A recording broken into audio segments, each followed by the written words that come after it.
Hello, everybody, and welcome. Michelle Zaks, as David says. I just want to thank everybody for being here. I want to thank Justine for coming. Tomorrow we have the big Frederick Douglass Book Prize award ceremony, which we do in partnership with the Gilder Lehrman Institute of American History in New York City. But today we've been trying actually for a number of years to start having a regular Frederick Douglass book talk with the winner here at Yale.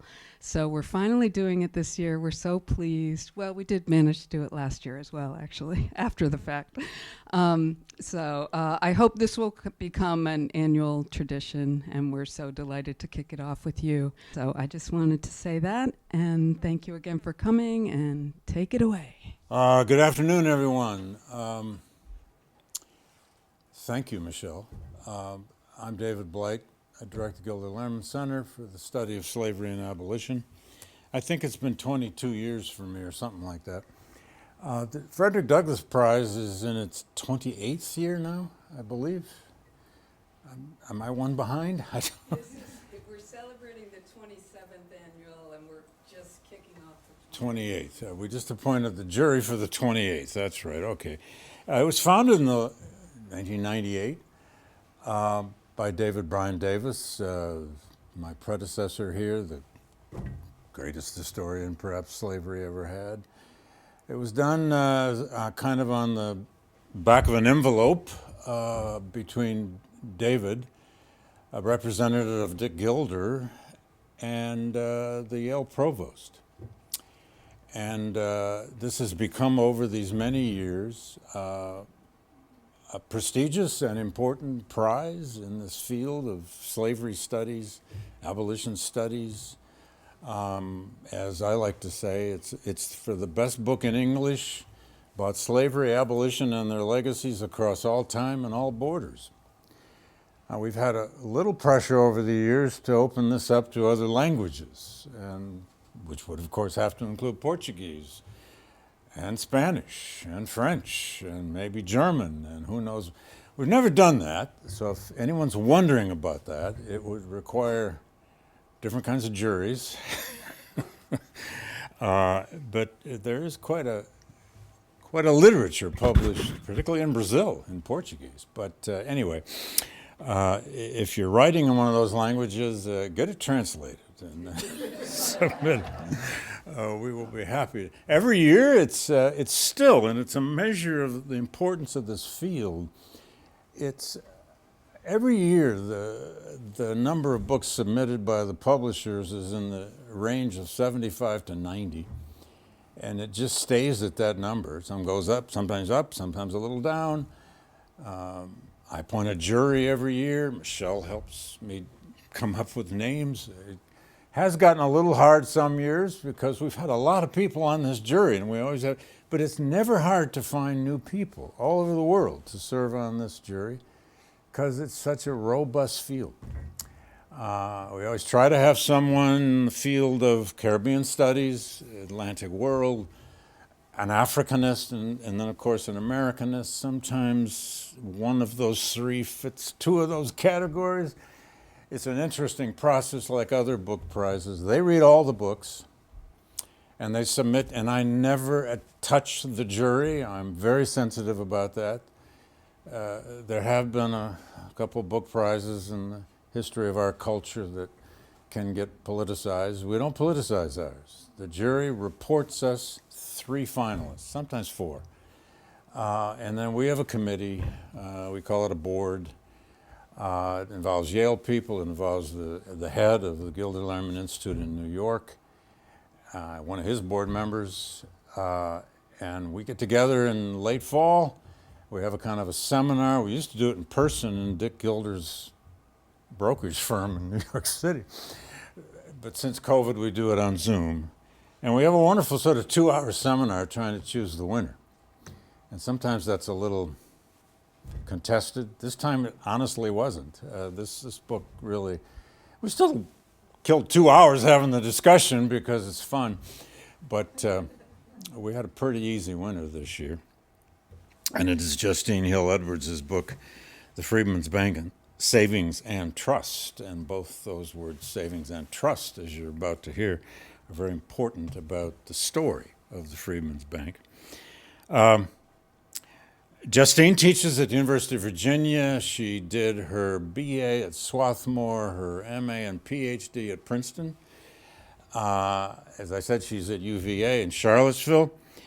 This is her second book. Her first book was called Unfree Markets, The Slave's Economy and the Rise of Slavery in South Carolina, which is a study of the enslaved people as economic actors. I think it's safe to say Justene is part of a kind of new, I don't know how many news is on this anymore, but a new economic history of slavery. That's gone through other kinds of stages, as you well know, over time. In fact, the economic history of slavery revolutionized it for a while in the 1960s and 70s. And economic history is once again, because of different kinds of new research, new sources, new methods, and new and younger historians, is doing it again. This is a book, I must say, that knocked me over. I thought I knew something about the Freedmen's Bank because Frederick Douglass was its last president, and so in my work on him, I had to kind of dig into that. It was the biggest failure of Douglass's life. He had a bad year in 1874. His newspaper died, the bank died on his watch, he had other problems. But I'm going to let Justene tell us about that. It's a book, though, that is more than just the story of the bank, and we'll get into that. It's the story of its legacy. Its lasting impact on the problem of the wealth gap, the racial wealth gap in American society well into the 20th century, frankly, right up until today. Justene is very involved in all kinds of associations. She's had a Carnegie Fellowship, which are a big deal. She's won book prizes other than ours. And now you have this one in your crown, happily. It's a thrill to have her here, and it's great now that we're going to establish this as a tradition, as Michelle said. The winner of this prize is going to come here first, give a talk about the book, because most of you don't trek down to New York City to Trinity Church where we do the ceremony. I'll say a quick word about that. We used to do that ceremony in the first years at the Yale Club. It used to be a big fancy dinner, but we're beyond that now. We, some years ago, got away from that big fancy dinner, and we now hold a nice, tight event at Trinity Church in Lower Manhattan. If you've never been there, it is a glorious, beautiful place. And its minister, the rector of Trinity, Phil Jackson, is a big supporter of ours and gives it to us free. And in that glorious space, we get to celebrate books, 3 books actually, the other 2 finalists, the winner, and we bring in, or the Gilder Lehrman Institute brings in, at least 100, and sometimes more, New York City high school students who are not just part of the audience, they get a whole session with the author where they pump questions at the author and they all get the book. I forget now, are we paying for the books or is the Institute in New York paying for the books? I'm not sure. We're not the same thing as the Institute in New York, but we're very close to it. Anyway, it's a moment for an hour or so where we get to celebrate historians and celebrate books. And how often do you get to do that? You know? Not often enough, I think. So, what we're going to do is Justene is going to do a little 10-minute talk about the book from her own, from her own soul, why she did this book, what it's all about, and then we're going to have a little conversation about it, and then we'll open it up to you, and there'll be a mic going around with somebody here on our group, and we'll have a discussion of it. So, without further ado, Justene, welcome. Wonderful.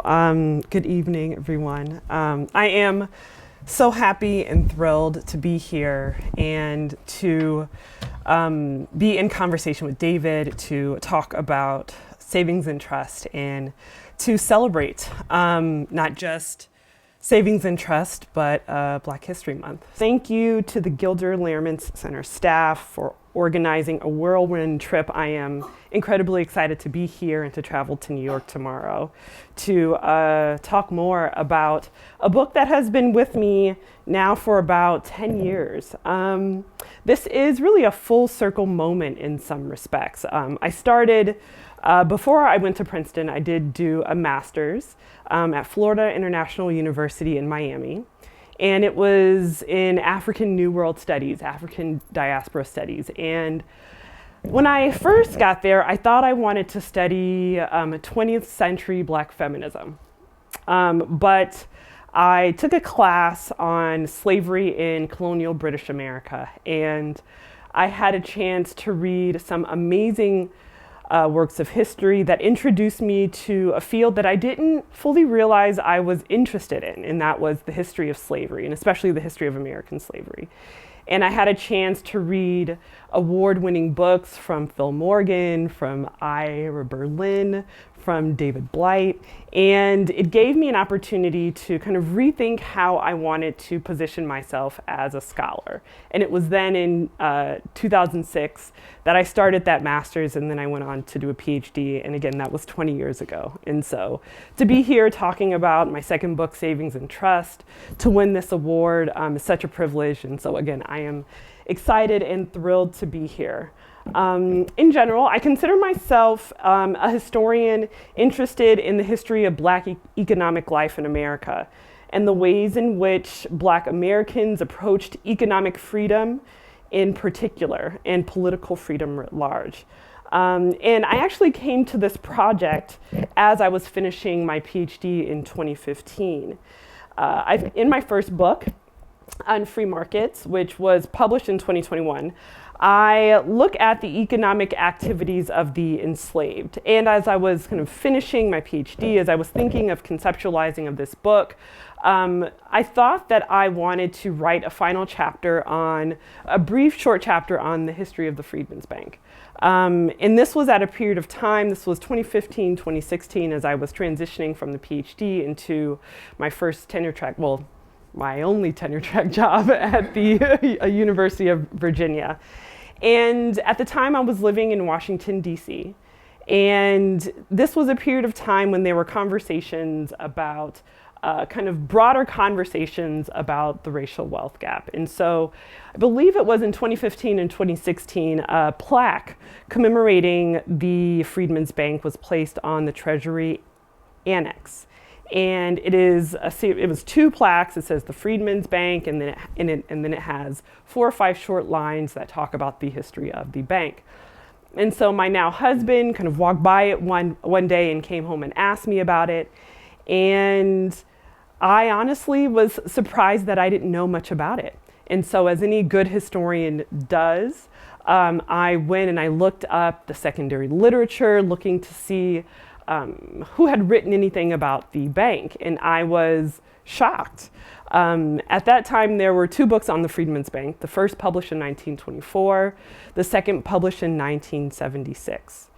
And I was surprised. I consider myself a smart person, an intelligent person, but I couldn't believe that, like, was I this one person who didn't realize that there was not more scholarship done on the history of the Freedmen's Bank. And so as I, again, was finishing my first book on free markets, which looks at the economic activities of the enslaved in South Carolina, I realized quickly that I knew what my second book was going to be, and I knew that I wanted it to be about the history of the Freedmen's Bank. And so in general, again, I'm a historian of Black economic life. In my first book on free markets, I look at the slaves' economy and how it converged with the development of American capitalism in South Carolina. And in Savings and Trust, I track the history of the Freedmen's Bank. And I look at the period after the end of legal slavery to use the Freedmen's Bank to better understand how African Americans engage with the bank, what they hope to gain from the bank, and when the bank failed, how they dealt with this economic fallout. Yes. And so with savings and trust, I wanted to understand how the history of the Freedmen's Bank can illuminate not only the connections between racial and economic inequality in America, but also the challenges that African Americans have faced in accessing their political rights as citizens.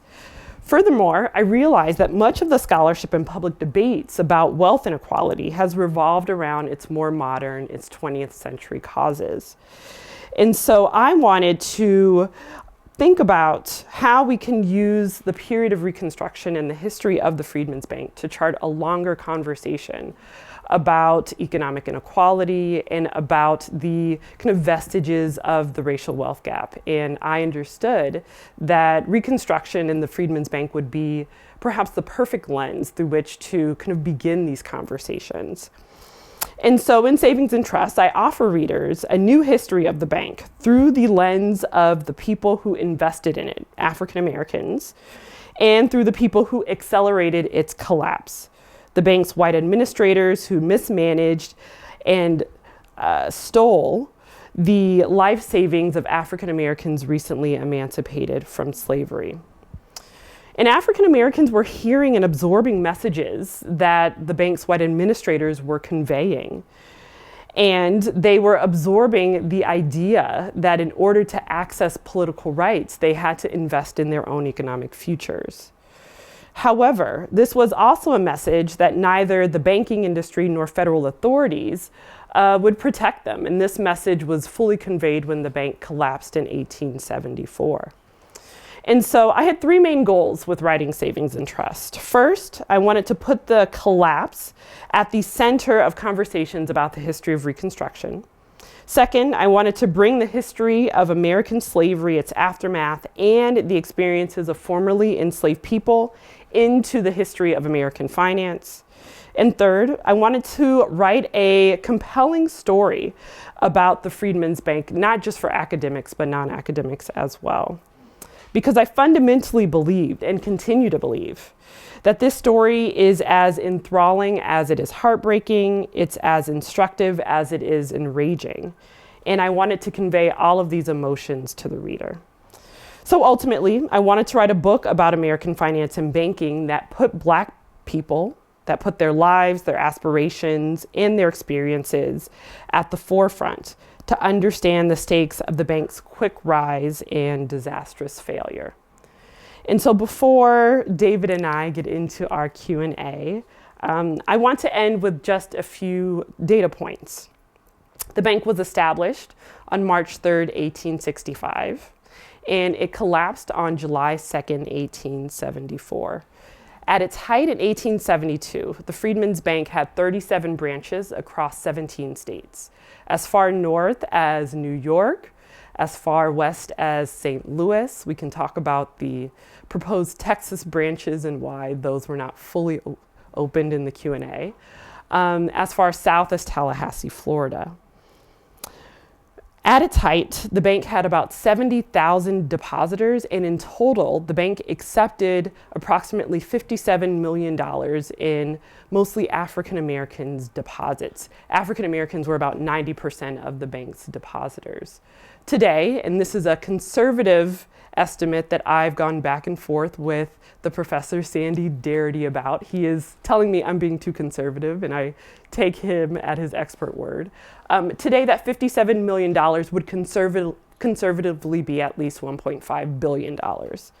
And to me, that figure is mind-blowing, considering the fact that we are talking about the economic power of African Americans, most of whom were recently emancipated from slavery. So that's the positive side.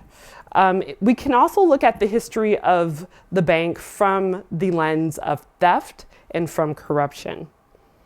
So when the bank closed in July of 1874, there were 61,144 depositors who still had approximately $2.9 million in their bank accounts. And again, we can talk about this in the Q&A. When the bank failed, the bank, however, had approximately $3.5 million in outstanding loans across approximately 1,800 loans and 1,100 individual borrowers. for the loans that had reached their date of maturity, and that is when those who received loans from the bank had to repay, which was about 83% of the loans by July of 1874. 95% of the loan volume remained unpaid. And the vast majority of that money went to whites who had personal and professional ties and connections to members of the bank's board of trustees. And so all of this is to say that as much as the history of the Freedmen's Bank is one of triumph and one of economic power of African Americans, it is also a story of plunder and theft, a theft that continues to have reverberations in America today. So thank you, and I look forward to the conversation and the questions. Well, thank you. And again, thank you all for coming. At the very beginning of the book, you say this is going to be, and you just started telling us, you said this is going to be a profound and tragic story. Let's come back to the tragic. Mm-hmm. In terms of the profound story, it's a promise. Mm-hmm. It's right? I mean, it's an extraordinary promise. You call it the promise of capitalism. Mm-hmm. Here were all these people freed from slavery. The greatest dream was own some land. Absolutely. Get a little money, put it up somewhere, somehow. Talk a little more about that, the profundity of that promise. Sure. I mean, and there's nothing else in Reconstruction like it. I mean, South Carolina tried to have a bank of land bank or whatever they called it. Tell us more about the profound promise. Well, one of the aspects of the history of the Freedmen's Bank that I find most fascinating was that the bank's founder, his name was John Alvord, and he was a minister from New Jersey who was active in the abolitionist movement. And during the war, he followed Sherman on his march to the sea, but he took the opportunity to speak with as many African Americans as possible. And he came away with an understanding about what they wanted to prioritize in this kind of new but unstable period of freedom. First, of course, that was reuniting with their families. Right. But secondly, they wanted land. And they were not talking about the federal government giving them land, even though that would have been okay. They were talking about ways to buy land and have that land protected by federal authorities. Right. Equity. Exactly, exactly. And so land and property ownership was fundamental to African Americans' understanding of what it meant to transition from slavery to freedom and what it meant to not be enslaved. And I write in the book, and I'm really interested in this in my scholarship writ large, that African Americans came armed with ideas about why property and property ownership was so important, because they themselves were property, they themselves were capital. And their ideas about the importance of property ownership and even capitalism was kind of forged through the violence of slavery, was forged through the trauma of family separations. And so they understood that, yes, they wanted land, but they also wanted the federal government to protect their property rights when they did own land. And so that was incredibly important. And they had owned things like tools, hoes, wheelbarrows, and gardens. And they took produce to a market. They understood markets. Absolutely. They understood all these things. And they understood interest. Yeah. Now, it wasn't Alvord who came up with this idea, but they kind of evolved, and they have these ideas of soldiers' banks. Yes. Little banks that they tried to create, even during the war for black soldiers. Yes. They'd get paid, they'd have somewhere to put their money. That's how this starts, isn't it? Yeah, I mean, it's funny, I have not read the entirety of this since it came out, and so I was flipping through it this morning. You never will. Okay, good. Like, how did I actually start the book? You'll be surprised at what you find. Anyway. I'm kind of scared too. Like, oh, I should have said that a different way. Anyone's written a book, isn't that true? Who wrote that? So I was flipping through it this morning. I was like, oh, this is really good. You can write. I know, I'm like, this is not bad. In chapter 1, I talk about how, actually at the beginning of chapter 1, I talk about how there were what I like to think of were test banks. Yeah. And these were military savings banks. There were 3, all established in 1864 to serve black men in the Union military who were wanting to save money, Right. but didn't really have a safe place to keep their savings. And so there were 3 banks, one in Norfolk, one in Beaufort, and one in New Orleans. And Norfolk was a big recruiting center. exactly, Right. exactly. And Beaufort was, I think, interesting. So was Beaufort. Right. And New Orleans was such an important part in terms of the landscape of war. And so these banks were incredibly successful, such that I write that at the end of 1864, the Norfolk and Beaufort branches had accepted about $200,000 in black soldiers' pay, which is kind of a mind-blowing amount of And they're not money. getting much. No, not at all. $6, $7, $8 a month. I mean, And we're talking about a lot of money, yeah. and money that they wanted to send back to their families. Right. And so these banks proved to be very successful in a short period of time. And so Alvord takes this idea. He sees, he kind of experiences he has conversations with African Americans, and they convey to him that they wanted access to land. He sees the success of these 3 military savings banks. Yeah. And so in January of 1865, he travels to New York, interestingly enough, about 2 blocks away from where the event is tomorrow, Oh. which I'll talk a little bit about. Let's do a little walk tomorrow. Exactly. I mean, it is, and I can talk about kind of some It's of right the by Wall Street, too, by the way. Exactly, which I think is really important. And so he has this meeting. He calls abolitionists, he calls union generals, he calls philanthropists and bankers and says, we should create a savings bank for African Americans, for the recently emancipated. And it kind of goes quickly. He gets dozens of investors. Absolutely, yeah. He gets a Price of lot money. of political support. Yeah. And he goes from this idea at the end of January of 1865 to kind of landing on Lincoln's desk on March 3rd, 1865, and he signs it alongside the act that creates the Freedmen's Bureau. And so Right. they're kind of created at the same time, and they kind of run on parallel packs in some ways. The bank has never been as famous as the Freedmen's Bureau. No. It lasted a lot longer. It's, if anything, maybe more important. I mean, I don't know. There's a whole conference coming up on the Freedmen's Bureau that somebody's doing. The Smithsonian. Yeah, that's right. It's a curious thing, you know. We know about the Freedmen's Bureau, but not about this bank. Okay, so the bank goes pretty well. Yeah, Goes very well for Very a well. period of time. very well. Investors investing. Talk a little more about it. Some people invest $3. That's all they have. Yeah. Some 10. Sometimes, Pennies on the dollar. yeah. And Yeah. sometimes African Americans who start with 1,000. Yes. They put everything they have into it. Yeah. You know, they sell something and put the money in the bank because they've decided that. Why? Because, well, the Union government did emancipation. They're standing. Lincoln signed it. They're standing behind the bank. Trust. That's part Yep. of the title of your book, Yeah. right? Yeah.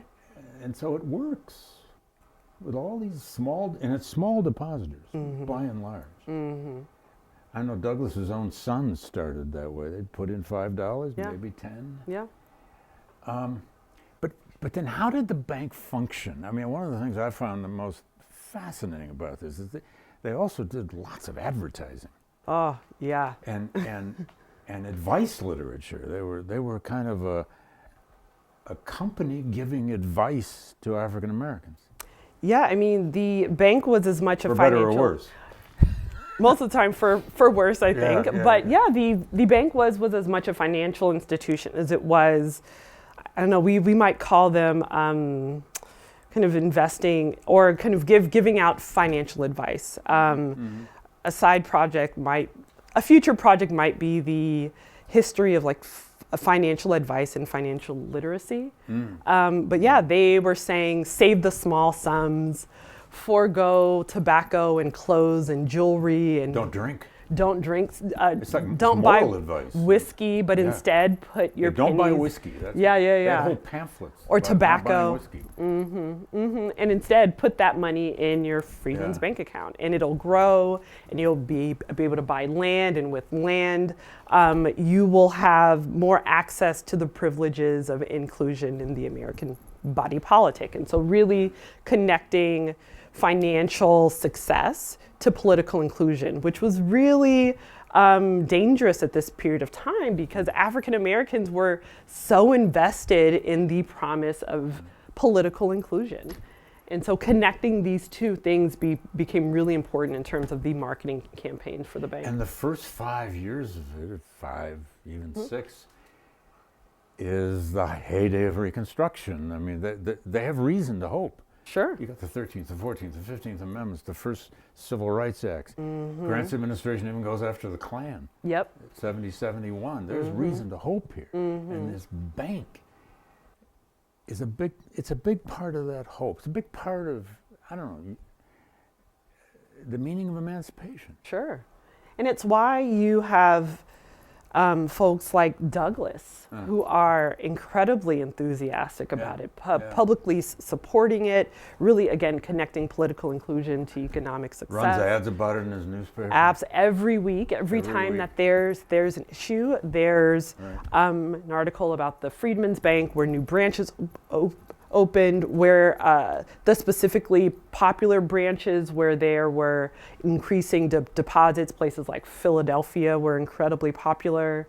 And he built this glorious building. Yes. Talk about that. And so I have this on, I do have a picture of this at the You do, yeah. beginning. It was supposedly Somewhere. gorgeous. I mean, it's not there anymore. It got torn No, down. it was torn down in the 1880s, but yeah, I mean, wood paneled. and so if I were giving a job talk, not a job talk, I have a job, a book talk. A full book talk. A full book Instead talk. of just another damn conversation. If I were giving a book talk, I'd start with like positioning you where the Go original branch was. And so if you've been to Washington, D.C., and been to 16th Street in Pennsylvania, where the White House is, if you're looking south, and so the White House is in front of you, the Treasury is to your left, the Freedman's Bank branch was right in front of Treasury, and that was a very strategic choice by the bank's administrators. They wanted to buy a building that was close to political economic power, and so it was right within the White House complex. And it was an incredibly beautiful building with walnut and marble, with beautiful upholstery and furniture. And the first time that Douglass in particular sees it, he is shocked. He's blown away. Yes, he said he's kind of questioning why this branch is so beautiful, so opulent, so gaudy. He wonders what it's costing. Exactly. And he finds out that it's about $260,000. And so it is finished in 1871, and it's one of the most expensive buildings in Washington, D.C. at the time. And so yes, this kind of happens at a It wasn't period. built with government money. It was No, built by it was- these administrators. It who- was yeah. with depositors' money. Yeah. Because the vast majority of the depositors' money was sent to the main office, which was first in New York from 1865 to 1867, and then it transitions to Washington, D.C. in 1867. And that's really when the bank's foundations start to crumble and shift. Yeah. And so it starts out as just a simple savings bank. And what that is that it was chartered by Congress to accept deposits, offer a small amount of interest that varied based on the year. And then that was about it. It was supposed to invest about a third of the deposit in low risk financial products, government securities, and so it was supposed to operate with the least amount of risk. And there was precedent for this. There were savings banks that were created to kind of help the poor out of poverty in places like Boston and Philadelphia at the beginning of the 19th century. And so the Freedman's Bank was kind of built off of this model of kind of being a nonprofit financial institution. And they had little passbooks? Yes. Which you could balance. Every depositor had their own, and those are kind of collector's items. Yes, they're in the national, yeah. The ones that were sent in are in the National Archives now. Right. They're like boxes and boxes of them. Yeah, and some of us are old enough to remember balancing your checkbook. My mother was on my case about that, but that's what these were. They were you just, I put in $3, I took out 6. I put in 9, I took out 2. Yeah. It's amazing. When Douglass first sees it, I vaguely remember he was so stunned. He kept commenting on how beautiful the workers were. The tellers were so well dressed. This is a black institution run by, well, at least the visible part of it were run by black people. Not at first, interestingly. Not at first, that's right, yeah. that's right, that's right. But that board, the trustees, which had 30 and 40, even more people on it. The initial board had 50 members. 50, and then it kind of got whittled down. A lot of them quit and didn't Exactly. stay. The real moneyed people, the real people of the promise, just started fading away. Yeah. Events happened too. I don't want to jump too far ahead here, but not least of which was the Panic of 1873. Yes. The Depression of 1870. This bank is going to be a casualty of but it's already a casualty. Yes. Now was the death Now that you knell. look at the records, as you have done. But that depression, which lasted years, was horrible. I mean, people were losing everything. And what's the role of that in the bank? Because the bank only lasts one more year. Sure. Well, I want to go back first, though. Sure, go back. And so the Panic of 1873 was really the death knell of the bank. It was an economic depression. It starts in Eastern Europe and then kind of tracks across the Atlantic. But the bank kind of gets into new territory, dangerous territory, only 2 years into the bank's operation, and that's in 1867. And so again, the bank starts out, its main office is in New York, close to Wall Street. Soon though, in 1867, the bank's founder, he kind of arises to be more influential within the bank, John Alvord. He encourages the Board of Trustees to consider moving the main office to Washington, D.C. And he does this because he believes that he could get more depositors, more excitement about the bank by it being in D.C. 40 to 50,000 black folks had moved to Washington. Exactly. In 3 years. Yeah. And so there's like a massive influx of African Americans there, and he wants to tap into that. He also wants to begin to cater to more bankers, and in particular, he starts to court banker Henry Cooke. Henry Cooke is the brother of Jay Cooke, who founded Jay Cooke and Company, a nation's first investment bank. And these are very well-connected brothers. They're from Ohio. They are close to Salmon P. Chase. They become close to Lincoln because they are responsible for bond sales during the war. And they raised over $1 billion for Lincoln for the war. And so in the process, they found ways to finance the war. Absolutely. They paid for, Absolutely. And they kind of go on transatlantic trips to raise money in Western Europe for the war. And so they become incredibly wealthy, and they are incredibly influential. And so Henry Cooke joins the board, and about a month after he joins the board makes its first illegal loan to the man who would just a few weeks later become the bank's actuary. And it happens in April of 1867, right as trustees are falling off of the bank, right as the bank is making a transition to DC, its main office.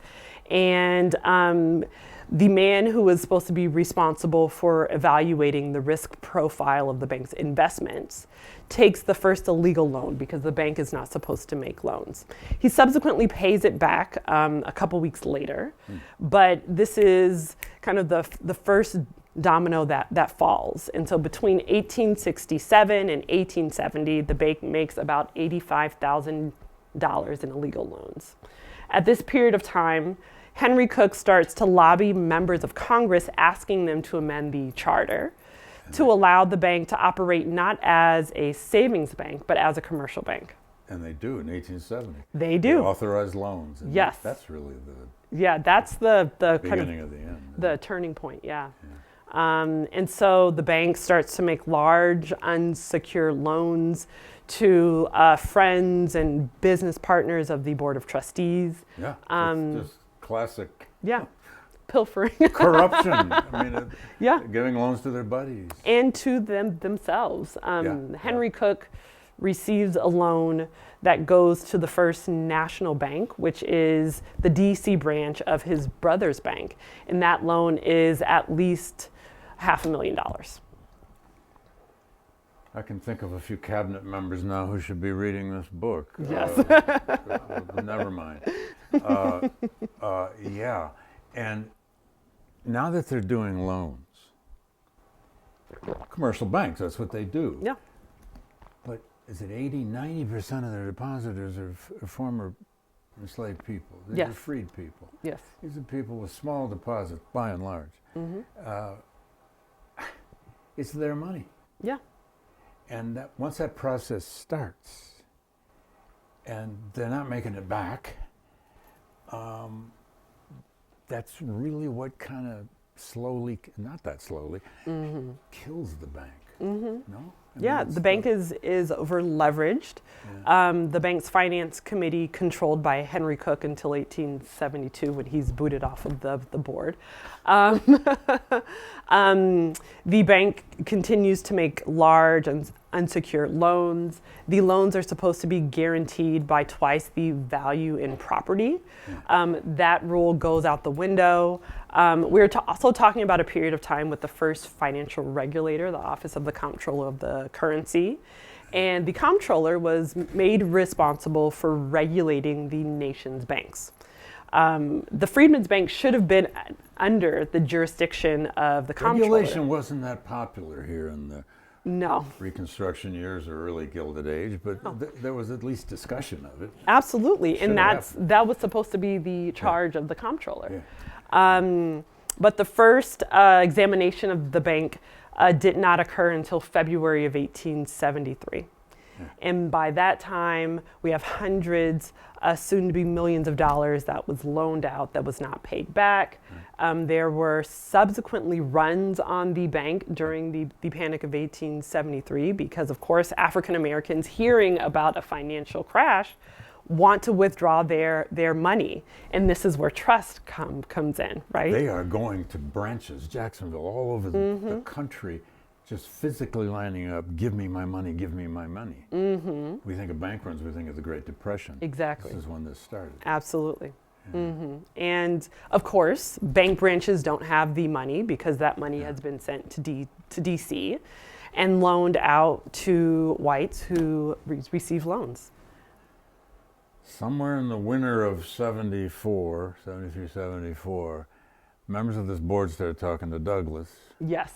I mean, this is a part of Douglass's, not his favorite part of his life, to say the least.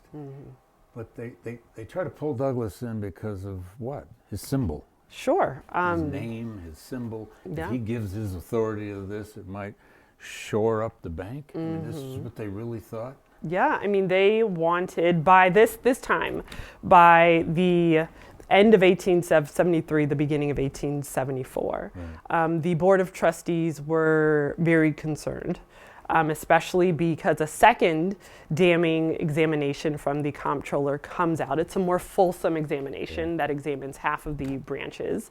And the comptroller and his examiners find out that that there's really no confidence in the bank. Depositors don't trust the bank with their money. Right. And at this time, John Alvord, the bank's founder, who had been president from 1868 to the beginning of 1874, is asked to step down. So he's managing the bank at this incredibly important time during its real rise and fall. And I say in the book, and I think it's important to note, John Alvord was not a banker. He was actually not that good at managing his own money. Neither was Douglass.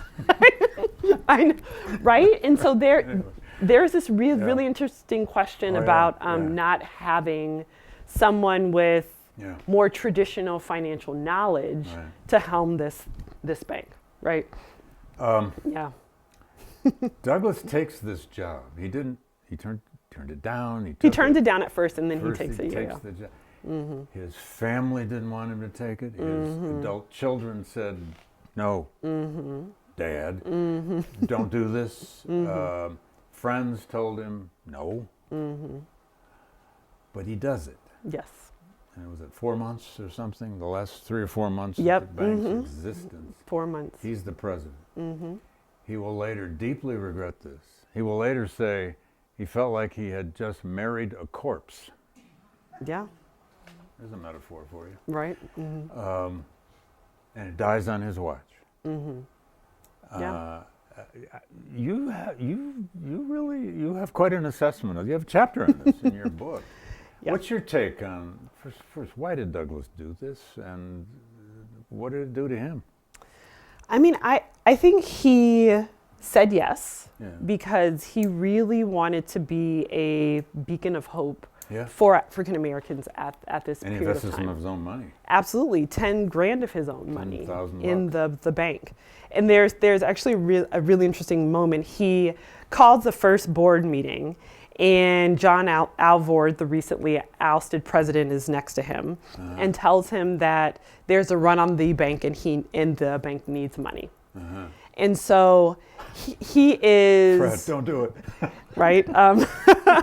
He's in a room with bankers, with philanthropists, with two African Americans who had been on the board, who had kind of come up through slavery, and but he is by far the least wealthy person in the room, and they ask him, the former slave, for $10,000, and he gives it in a bond. And so, but yeah, he takes this position because I really believed that he wanted to help guide the bank out of this dark period, and he believed that he had the tools to do it. I think he did want to do that. Also, a little quick aside, when I was doing Douglass research, this is just in a sentence or two in my book, the National Park Service owns a lot of Douglass's stuff, and it's out in Landover, Maryland at a big warehouse. They have some of his old suits and shirts. I couldn't perfectly date it, but my best guess is he got these new shirts when he was president of the bank. I could see that. Yeah. And he had on the collar the English script D for Douglass in red. Oh. I mean, Fred. There's no photograph of, a lot of photographs, and no photograph of him wearing those, but I don't know for sure, but I think he got those shirts to be bank president. There was a certain I mean, it was a position status. It's a big status. The Freedman's Bank was one of the most prominent banks in the country at this period of time, and him being at the helm would have boosted a career that he clearly wanted to kind of advance in. Right? I think I wrote in the book, I wondered if he wanted to use his position with the bank to kind of catapult his political career, right? And so yeah. Yeah, well, it was a huge mistake. He's going to end up having to testify in Congress, I forget how many times, all the way to the 1880s. In fact, there are hearings held on the bank way into the 20th century. Yeah. And there are hearings, there are congressional hearings, there are congressmen that introduce bills to kind of investigate the history of the bank. There are letters, there are boxes and boxes of letters from African Americans into the 1930s that who wanting to get their money back. Yeah, I mean, they write letters to comptrollers, to attorneys general, to presidents. I found a letter from an African American woman to FDR. In 1937, and she's asking for money because her family's struggling through the Great Depression. And so the kind of history of this bank and the bank's failure has a long afterlife that continues, I think, to kind of influence, again, conversations about the racial wealth gap, conversations about racial and economic inequality. And so I think the history of the bank is a very interesting frame through which to understand this. I mean, it's part of the so-called... We could talk about that. Last point, because please ask more about the legacies of the bank, because it's an incredible story. And it is a genuine tragedy. I think you employed that word just right. Because it's got all this striving and yet failure. It's what a tragedy is. Okay, let's open it up to questions, comments, especially questions. Is that Ella? I think I see your hand there. Yes, go for it. Hi, can you hear me? Gotcha. Hi, thank you so much for this fascinating talk. I cannot wait to read this book. I have a question, and I apologize if you've answered this at some point and I just didn't pick up on it. But you mentioned when you were giving your talk at the very beginning that 90% of the depositors to the Freedman's Bank were African American. I'm curious about who the other 10% are and what would have led them to use the Freedman's Bank for their banking. Thank you so much. That is a great question. So yes, 90% of the depositors were Black. The other 10% were kind of white depositors because the Freedman's Bank at this time was seen as one of the most stable financial institutions in the nation. It had gotten the seal of approval from Lincoln. Much of the kind of marketing material had Lincoln and Sherman and Howard. The iconography of this stuff is very interesting. It's fascinating. And they're kind of selling Union victory with the Freedman's Bank. They are, and freedom. Freedom. And so, it was seen as being one of the most stable financial institutions in the nation, especially because a lot of the marketing material actually used the kind of language of the full faith and credit of the federal government behind it, which was actually not true. Right? But they still use that, they kind of conveyed those messages. And so in certain regions, the Freedman's Bank was the only type of savings bank within specific communities. And so that's why about 10% of the depositors were white. Especially in the South, where the whole banking structure just collapsed. Well, the Southern economy at this period of time is really in shambles. And so it is seen as being a source of stability. Who's got the mic back there? Okay, yes, ma'am. Question.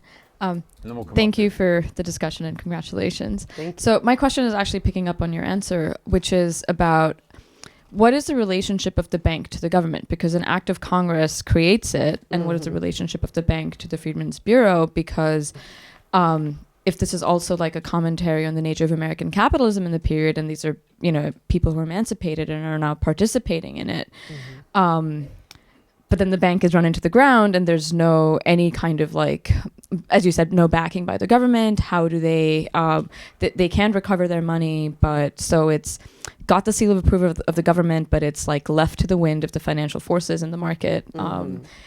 How should we think about this? Thank you. Yeah. So I will say the answer to that is fairly complex, and there are kind of a couple moving parts.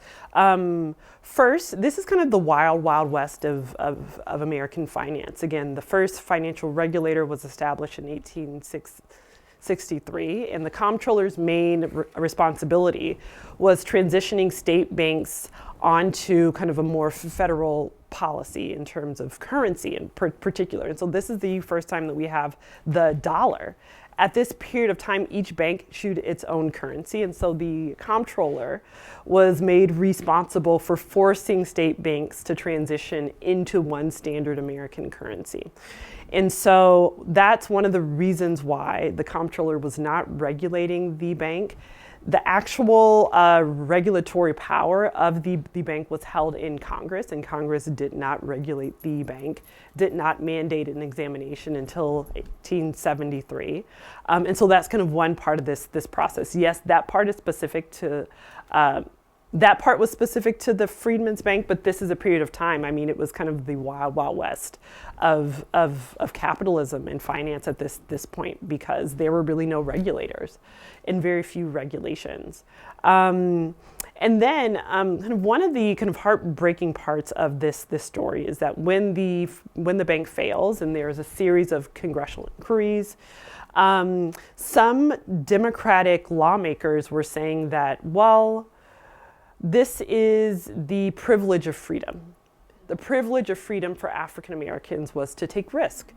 And risk was part and parcel of what it means to be, again, included in the body politic.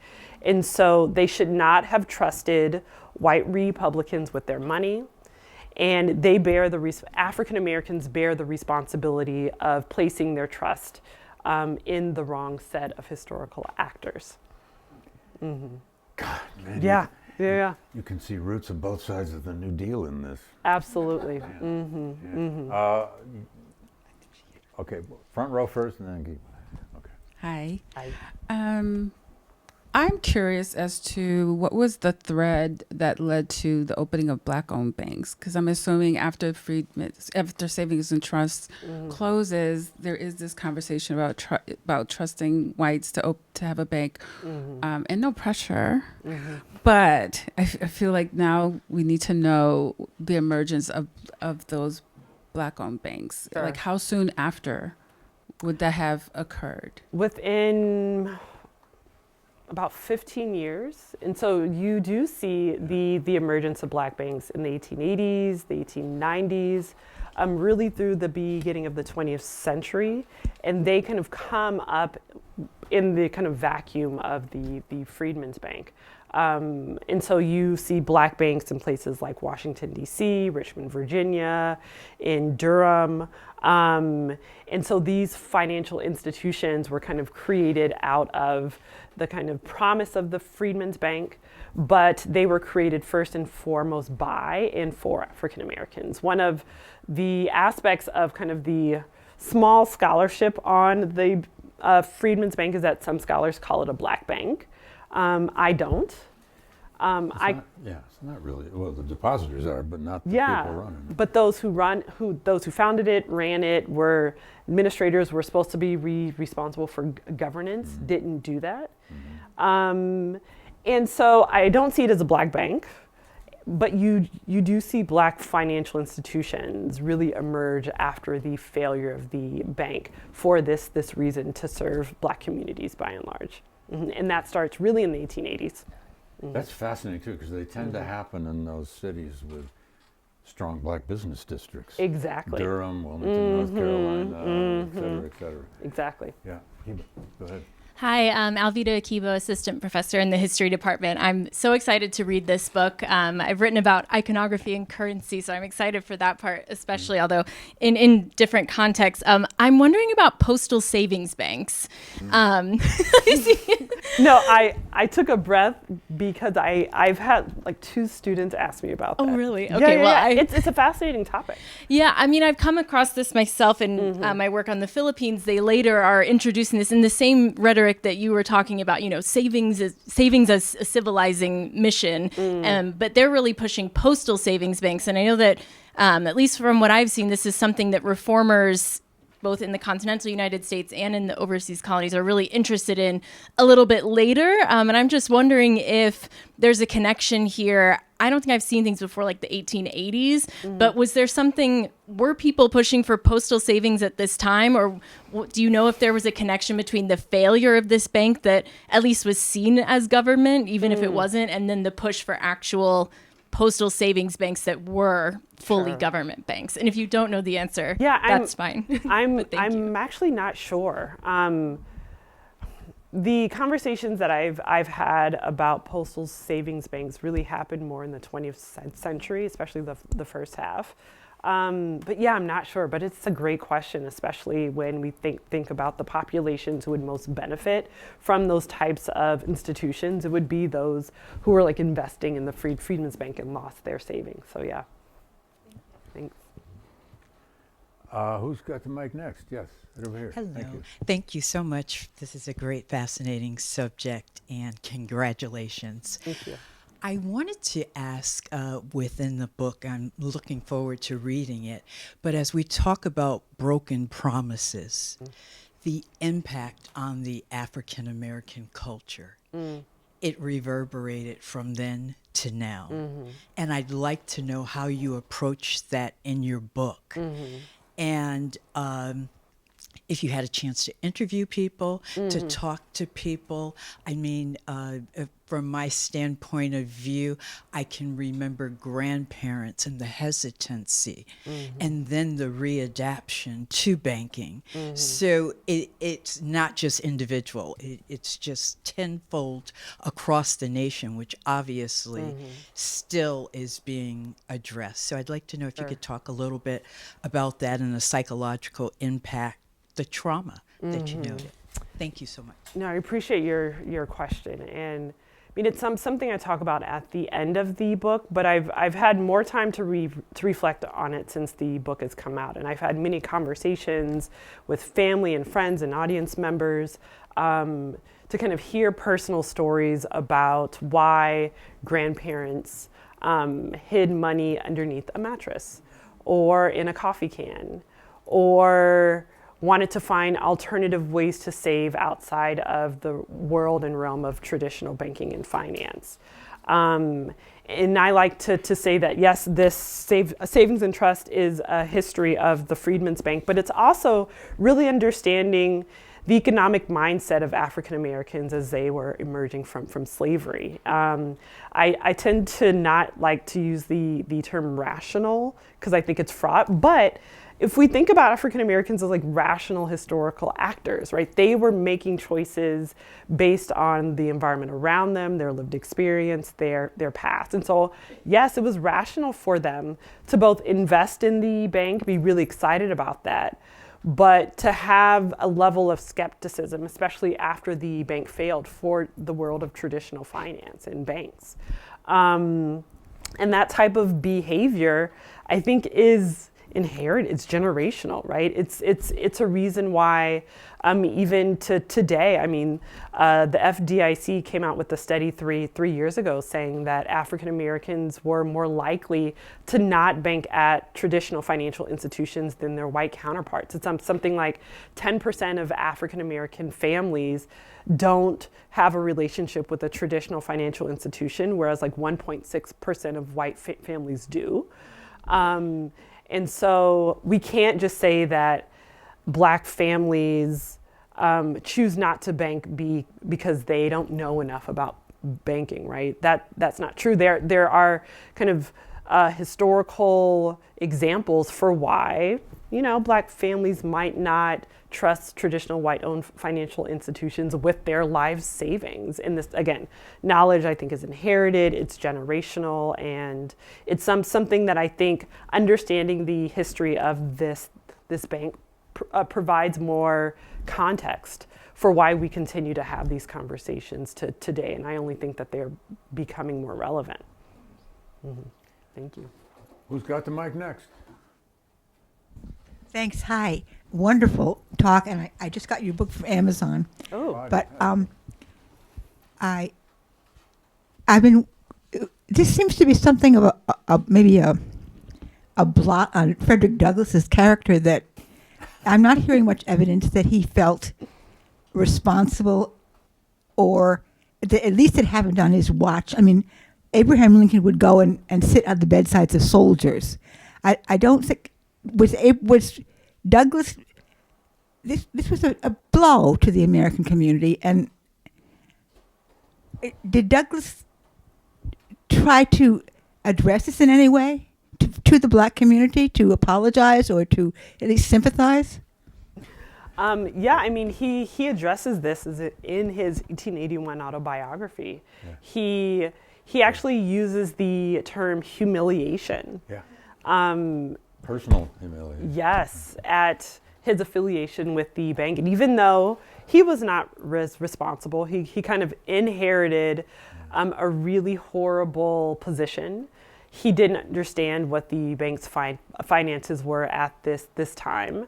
And he brought perhaps too much optimism to this position. And so, yes, he would kind of spend the rest of his life atoning in some way for his affiliation with the bank, especially when it failed.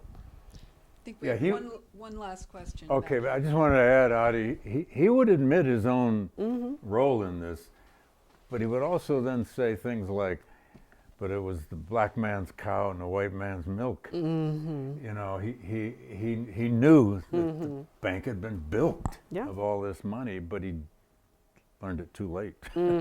Yes, one more back here. Okay, go ahead. Hi there. Thank you so much, and congratulations again. I'm curious about the extent. You can stand up if you want. I'm curious about the extent to which black women were involved with the bank, either as borrowers or lenders, and particularly I'm thinking about perhaps union widows. And so I'm just curious if you found anything interesting about gender in this. Absolutely, yeah. African American women were a visible and active component of the bank's depositor population. New Bern, North Carolina actually had the highest percentage of African American women who opened accounts. It was something like 40%. I start chapter 3 talking about a woman named Ellen Lubin, and she opens an account in New Orleans in 1867.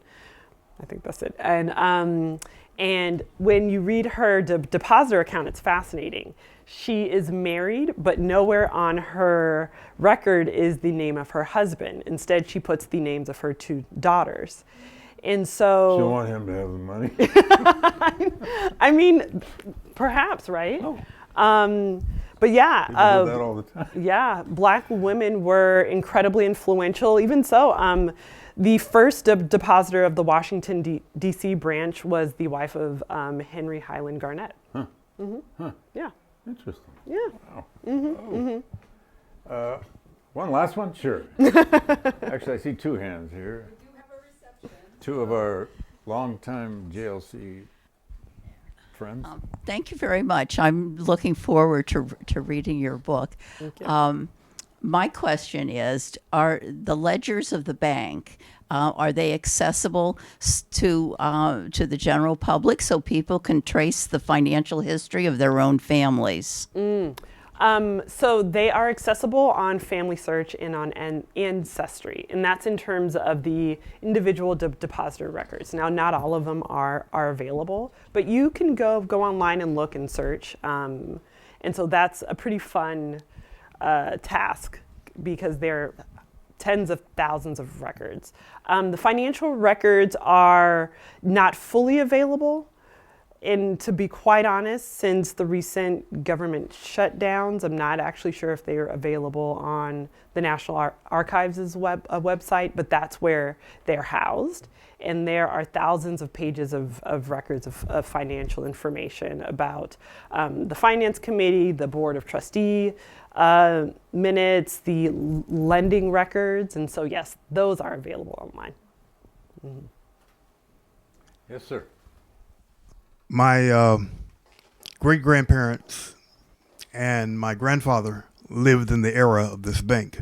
And I'm curious to know, did ordinary people have access to getting loans from the bank? Perfect question to end on. So about 5% of the loan volume went to African Americans, but specifically to churches. And so no.